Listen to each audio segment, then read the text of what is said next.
Hey everybody, it's Polly. And I'm Lucy. And this is episode 2 of our new podcast, Create with Mates. Oh, so It's good. not getting old yet. It's only episode 2, so that would be True. very concerning.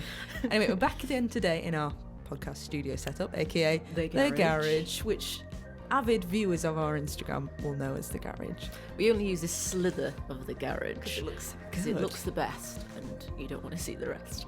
You definitely don't. Anyway, no. It's a little bit chillier today. That's why we've got our full winter attire on in the spring, summertime. But And the green's looking lovely. It is and I know you looking just about nice. to compliment me, and I was like, I'm going to compliment you. Talk about the green. It really suits Well, you were wearing our classic stripy colour. It's our uniform. It is. Yeah. It is. It's not really a choice. It's just a uniform. You have to wear it, otherwise you're not actually allowed to be in Melon Rose. No, No. legally binding, really. Yeah. But on another note, it is quite comical when people say, "Oh, you're wearing stripes again," and it's not a conscious decision. We just own multiple different It used pieces to be of worse stripy. because we used to all rock up at the same time, Gosh, we wearing used to stripes do in like that. slightly different iterations, but not enough Pretty much where the it wasn't same. noticeable No. that we're all wearing stripes. It would sort of be like navy and white, white and navy.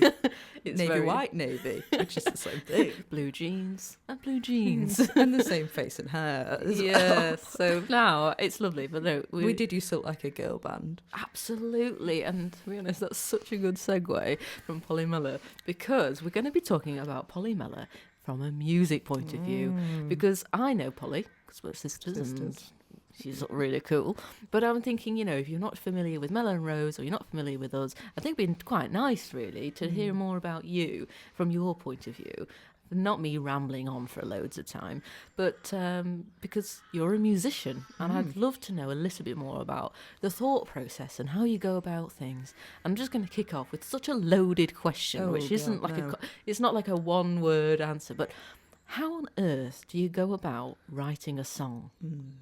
Well, if anybody's ever seen 2007 rom-com starring Hugh Grant and Drew Barrymore, music and lyrics, an Way Back Into absolute Love. favourite of Way Back Into Love, Yeah. Shanty Shanty, so many iconic moments. Cora. Yeah, that's not me, I'm afraid. I am more like the Alex Fletcher character in there, who predominantly writes the music. That's where I feel really good, is when I'm writing the music, and then usually the lyrics come afterwards, just like how Mum used to be, because our mum writes music too. A little bit of Melon Rose lore there.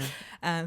And that's what I usually start with, and then the lyrics come after, because I first started as a guitarist and then started bringing in a little bit of singing together in a classic singer-songwriter kind of way.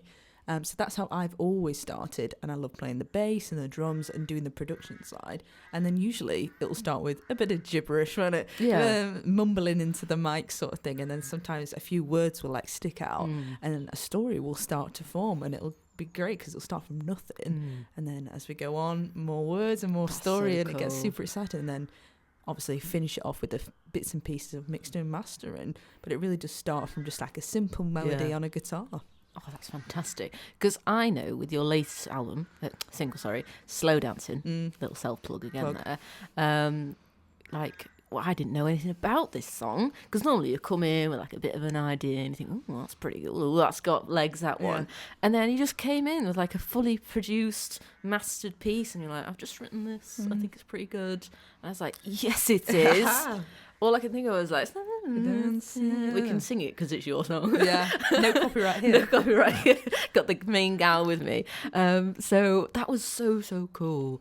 And immediately my head was like, ooh, what can we do for like a music video? What can we do for the That picture? is the seal of approval, having Lucy being excited about it. You were like my number one proof person. If Lucy's vibing it, then it's going to be a smash. Honestly. And to be honest, most of the stuff you do is like, top of the pops. So that is fantastic.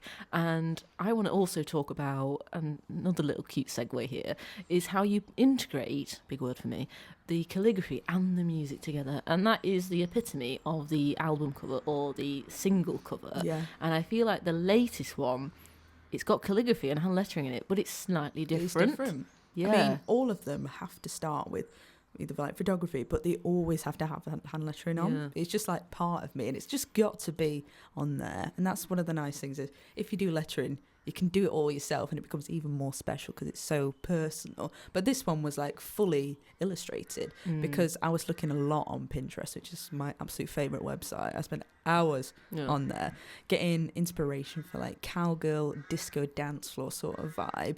So I really went for like a very classic country western album cover with me on the cover, my hair's flowing, I've got my cowboy hat on and my heart-shaped glasses, and it's just super fun, a little bit camp, but it is super fun and just reflects the vibe of the song, which is glittery disco fun. Perfect. Sorry, I'm really sorry, I keep interrupting you, but I'm just literally going like words of encouragement, like yes, it was, it really is good, because like you listen to it and then you got the picture and you think, oh yeah, that just matches really well. So I'm looking forward to doing a music video for that one.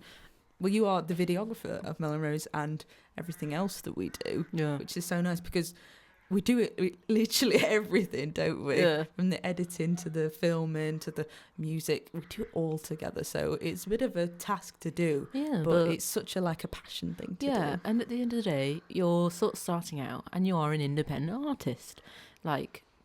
But people choose to be independent, don't they? I don't know too much about the ins and outs of everything, but, they do choose it because it's like freedom and control and everything. And there's no risk of oh, you can't release this because somebody says you can't. It's like total creative freedom, and you do have to kind of wear all the hats in a way of you're the one that's got to plan all the content, which is always rolling on, isn't it, having to make all this content.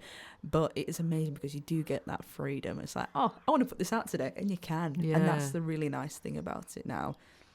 That is nice, because you'd sort of expect that was just the norm, but it's not, is it? No. I imagine the labels and the companies and everything, they sort of schedule things in. And it's more of a strategy as well, because they obviously have to think about that as well. But from an independent artist point of view, you don't have those sort of, not restrictions, but you don't have that, and you can sort of do what you fancy. And obviously, if you ever get to a point where things are moving along nicely, then that's absolutely fantastic. But I think for the time being, moment, it's just enjoying, and we're just enjoying it. I mean, we went to London the other week, as we said on the last episode, did a little bit of jigging down the streets in Marylebone. Get jiggy with it. And it's just we have so much fun just making it, even just for ourselves, don't we? Especially with the new camera. So everything we do, it's just fun, as well as being able to promote all our stuff. Oh, fantastic. So that concludes the middle chunky section, and then the next bit we're going to talk about things that are happening in our local area, which all links to music, and it segues back into Polly, but it's really exciting to share other creative things that are happening in the industry right here in the Northwest. So we'll see you just in a second.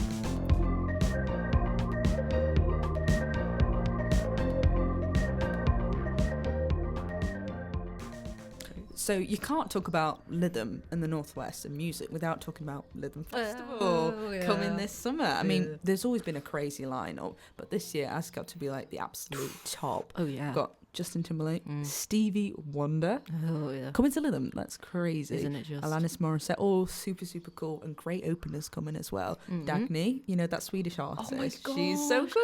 I discovered her during university because she's Swedish. That was one of the things where you passed down. I was like, Lucy likes it, and I was a bit younger. Yeah. And I was like, Lucy thinks it's cool. She's so and then cool. I liked it as well. Yeah, definitely. Because I loved all her single covers as well. Everything about it was so 2018. It was just perfect.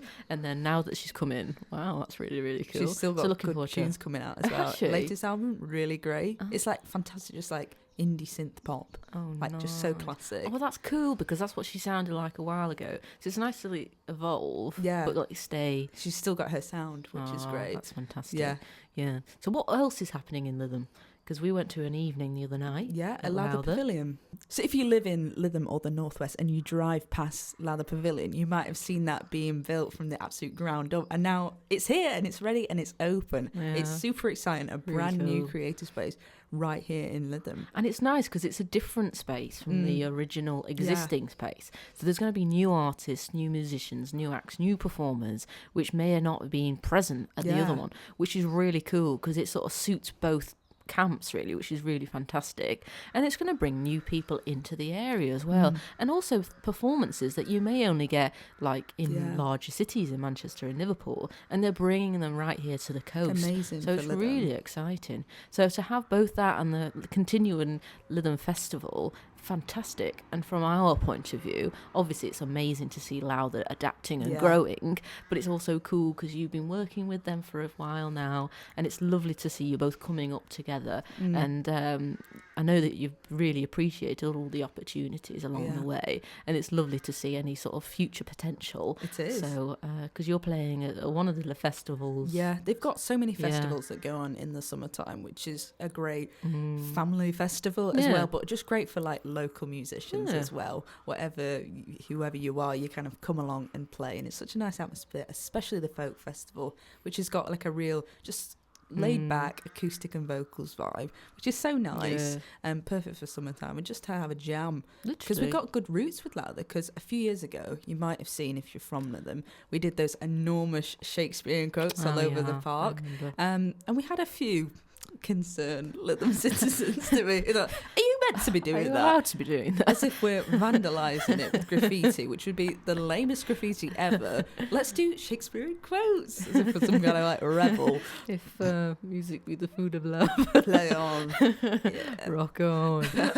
So that was really cool, because obviously it was to promote the upcoming plays that they had coming up in that summer. I think it was 2023, it was semi-permanent, temporary paint. So apparently, allegedly, it was like supposed to last 3 months, and now it's nearly like 2 years. But so if you go round, you can probably see it right now. You can still see it. Yeah. Sort of looks like it's some kind of ancient scripture that's been buried out of the ground, but it's actually just 3 girls from Lytham doing some calligraphy. Doing calligraphy on paint, which also follows suit, because it's nice that, you know, I think most people have the idea that calligraphy is very small scale and it's sort of this beautiful, elegant thing on a little card, which it is, but it's so much more than that. It's large scale. It's like typography. It's like signage, sign writing. Calligraphy is like one sort of little term.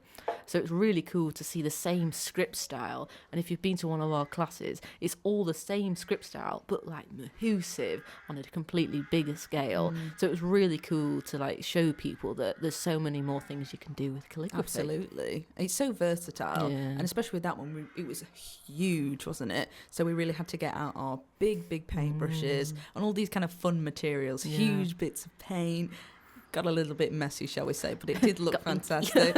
Ink, paint everywhere, but that's part of the deal, isn't it? That's part of the vibe. It's going to be fun to have paint all over like your overalls and stuff. It looks cool. I felt more like a painter decorator though, which I loved. You love painting and decorating. I really want one of those utility belts. Home DIY, you are fantastic. Screwfix, absolutely love Screwfix. You literally go and they're like, "Have you got your builder's yard card?" And you're very popular. Love it. Just pop in, get the stuff, pop out, off we go again. Love it. Anyways, so moving back to Lowther, because I just want to quickly mention that when we were doing the larger scale on the hoarding, ready for the new build, so we did the hoarding because as it was being built, so in 2023, now it's finished. It's really cool to see that full cycle moment. But then we were also doing the hoarding, and we did a kids calligraphy class along the same lines. So we did it. We learned sort of the basics of it, and we learned how to draw with these certain brush pens, and then we took it outside, and then we actually took ownership of that hoarding to sort of symbolise like you're taking ownership of this space, which one day, which is now today, it will be yours, and all the purposes will be for you. So that was a lovely thing to do. So I don't know whether we'll be doing another one along the similar lines to celebrate the opening, but that was a lovely thing to do. I think something we can look at doing more of, you know, especially like kids and youth, just to start, you know, getting hands-on, because I know that, you know, we're all a bit on the tablets, and I know that we're going to delve into sort of mindful and sort of getting back to doing things that are more crafty in another episode, because it's a rather large topic, which will also touch upon mindfulness, calming, relaxing, all these big buzzwords which are genuinely so important. And it doesn't even relate just to calligraphy, it's any drawing, it's yoga, and we'll touch upon all of that. Anything where you're just kind of coming off the stream for a bit, we're so passionate about in any form. And that's why we love talking about all these kind of things, music, art, food, travel, anything that's just like away, just for a little bit, away from social media and away from everything. We love talking about stuff like that. Exactly. Not getting rid of it. You just sort of like choosing not to at the moment. Digital detox. That was a nice little quote. It literally sums it up so perfectly. she came up with it. I was like, God, not here at the end of that one. So yeah, no, that was perfect. But anyways, so I hope you enjoyed chatting to me about your music journey, and I hope you've enjoyed listening to it as well. And next week, we're going to be talking about sort of the mindful calligraphy, the relaxing elements of it, and also what you can do with calligraphy. And we hope to see you on the next one. Absolutely. See you soon.